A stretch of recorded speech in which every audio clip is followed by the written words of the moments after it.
reporting from the lender. Yeah. Just so we can see how many cars are in and how many are out.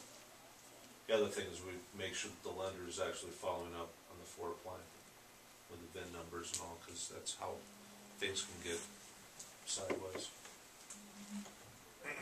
If the term is for a year, I mean, and with the quarterly reporting, I mean, I don't have an issue with going longer, whatever, but do we need to renew it in a year, or is this just going to be an evergreen document?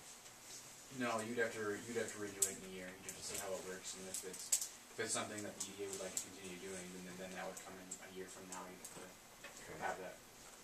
Well, we haven't seen, I mean, we're talking as if we're looking at a bank loan.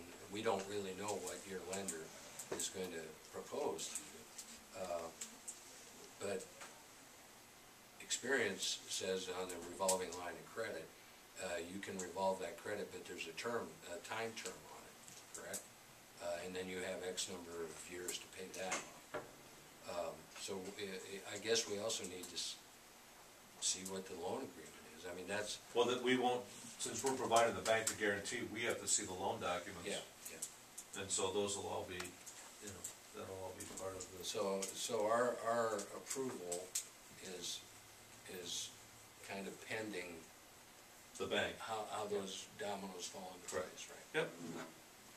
The assumption is that reasonable terms, reasonable rates, reasonable reporting, and then they would create the line of credit, and we would purchase whatever instrument that they would need. But the one term that we've just been talking about that we can or maybe don't want to specify, are we talking about a 12-year guarantee, a 12-month guarantee?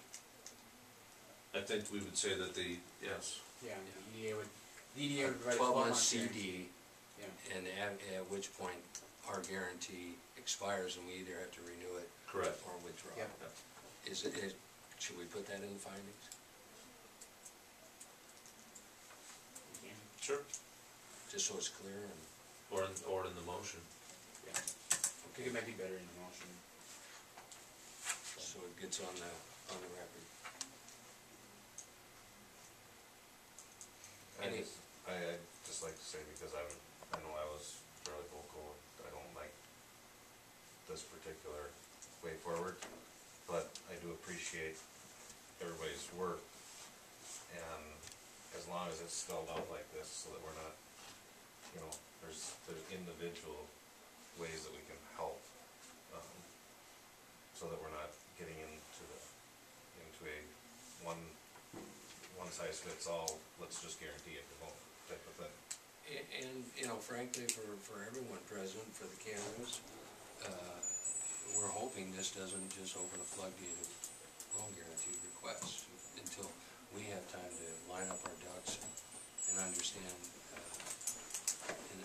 this better. Which is partly you're providing us a litmus test, a bit of it, you know, toe in the water, as we call it, to see is this going to work.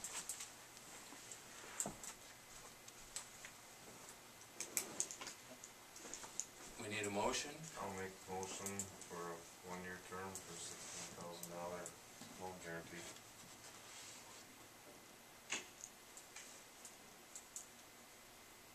Do we have a second? Second. We got a motion and a second from Chris. Any further discussion? All in favor? Aye. Aye. Opposed? Okay. Could you just let the record show I'm going to abstain due to the other relations with Rushford State Bank?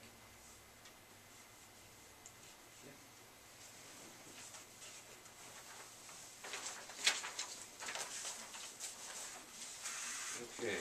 Thank you. Thank you. Thank you, guys. Good luck. Thanks, Gary. Get this, help. Yep. We're at 6:30. Let's speed through these final items, 5D and 5.6. The council asked about the community center. I have a person, I've asked that person, that company, to enter into a purchase agreement for the building.